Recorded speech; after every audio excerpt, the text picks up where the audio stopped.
Tahun itu 1950. Indonesia adalah negara yang masih muda. Kemerdekaannya yang didapat dengan susah payah masih rapuh. Ancaman ada di mana-mana. Ancaman dari dalam, ancaman dari luar. Di Maluku, Republik Maluku Selatan menyatakan memisahkan diri. Ini adalah tantangan langsung terhadap kedaulatan republik yang baru terbentuk. Tentara Nasional Indonesia dikirim untuk menumpas pemberontakan. Para prajurit itu berani. Semangat mereka tak diragukan. Tapi keberanian saja, seperti yang akan segera mereka ketahui, tidak selalu cukup. Mereka menghadapi lawan yang tangguh, yang punya keahlian khusus. Kampanye di Maluku menjadi pelajaran pahit. Mereka ahli dalam menyusup, sabotas, dan perang gerilya. Tentara Nasional Indonesia, pasukan konvensional, kesulitan melawan taktik mereka. Salah satu momen paling menyakitkan adalah kematian Letnan Kolonel Slamet Riyadi. Pengalaman pahit ini menanam benih kebutuhan. Para pemimpin militer menyadari ada celah penting dalam kemampuan mereka.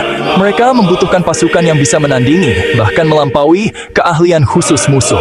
Gagasan tentang unit pasukan khusus Indonesia bukan lagi kemewahan. Itu sudah menjadi kebutuhan mendesak. Panggung telah diatur untuk kelahiran jenis prajurit baru. Setiap usaha besar dimulai dengan seorang visioner. Untuk pasukan khusus Indonesia, visioner itu adalah Kolonel Alexander Evert Kawilarang. Dia adalah Komandan Tentara Teritorium 3 Siliwangi. Dia telah menyaksikan langsung tantangan yang dihadapi pasukannya di Maluku. Dia memahami perlunya pendekatan baru. Dia menemukan mitra penting dalam Mocamat Ijon Janbi. Ijon Janbi adalah mantan komando Belanda, seorang kapten di Korps Spesial Tropen.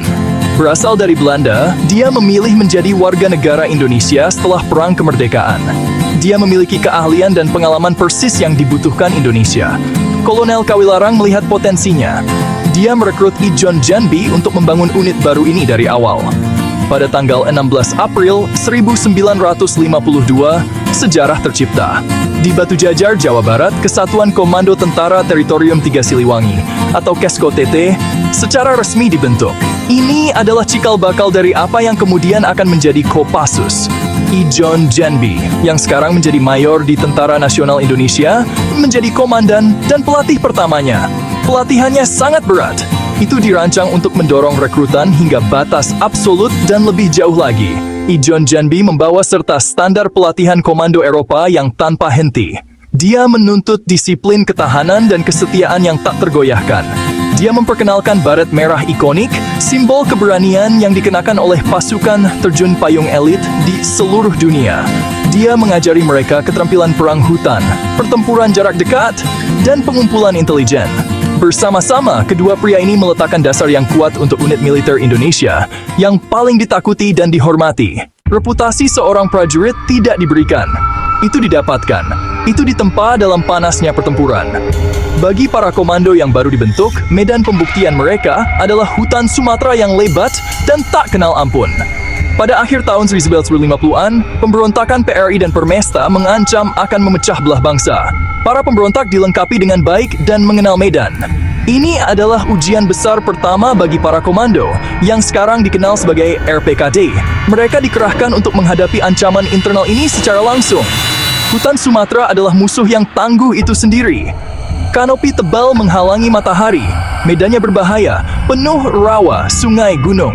Jarak pandang seringkali terbatas hanya beberapa meter. Itu adalah lingkungan di mana tentara konvensional akan sangat dirugikan. Tapi bagi RPKAD, ini adalah elemen mereka. Pelatihan mereka di bawah Ijon Janbi telah mempersiapkan mereka. Mereka bergerak diam-diam, dalam kelompok kecil. Mereka menggunakan hutan bukan sebagai penghalang, tetapi sebagai senjata. Mereka menyatu dengan bayangan. Para pemberontak segera belajar untuk takut pada mereka. Para komando akan muncul seolah-olah dari antah berantah, menyerang dengan presisi mematikan, dan menghilang kembali ke hutan belantara. Mereka melakukan patroli jarak jauh, hidup dari alam selama berminggu-minggu. Mereka mengumpulkan intelijen, mengganggu jalur pasokan, dan melancarkan serangan kejutan. Cerita mulai menyebar di kalangan pemberontak tentang prajurit hantu, tentang hantu rimba. Lebih dari itu melahirkan sebuah legenda. Legenda hantu rimba, prajurit elit baret merah. Baret merah lebih dari sekadar penutup kepala. Bagi prajurit Kopassus, itu segalanya. Itu adalah simbol suci. Itu melambangkan puncak pelatihan militer terberat di Indonesia. Itu menandakan masuk ke dalam persaudaraan eksklusif. Persaudaraan yang ditempa dalam kesulitan ekstrem dan pengorbanan bersama. Saat baret itu diletakkan di kepala mereka adalah momen kelahiran kembali. Mereka bukan lagi hanya seorang prajurit. Mereka adalah seorang komando. Itu adalah sumber kebanggaan yang luar biasa bagi prajurit yang memakainya, bagi keluarga mereka, dan bagi seluruh bangsa. Ketika masyarakat melihat baret merah, mereka melihat yang terbaik dari TNI. Mereka melihat disiplin, keberanian, dan komitmen yang tak tergoyahkan kepada negara. Baret ini adalah janji. Janji bahwa Indonesia memiliki pasukan yang siap menghadapi ancaman apapun, kapan saja, di mana saja. Dari misi kontra-terorisme, seperti penyelamatan Sandera yang berhasil dari pesawat Garuda Indonesia yang dibajak di Bangkok pada tahun 1941, hingga misi penjaga perdamaian di bawah bendera Perserikatan Bangsa-Bangsa. Penyelamatan Sandera, operasi intelijen, misi tindakan langsung. Moto mereka adalah Tribuana Candraka Satya Dharma, yang berarti kesetiaan, kejujuran, dan tindakan benar dalam menjalankan tugas seseorang kepada 3 dunia, udara, darat, dan laut. Filosofi ini tertanam dalam setiap prajurit. Itu membimbing tindakan mereka. Baret merah bukan izin untuk kesombongan, tetapi pengingat sumpah suci. Sumpah untuk melayani bangsa dengan hormat dan melindungi rakyatnya, bahkan dengan mengorbankan nyawa mereka sendiri. Dari awal yang sederhana sebagai unit kecil di Batu Jajar, Kopassus telah berkembang menjadi salah satu pasukan khusus paling dihormati di dunia.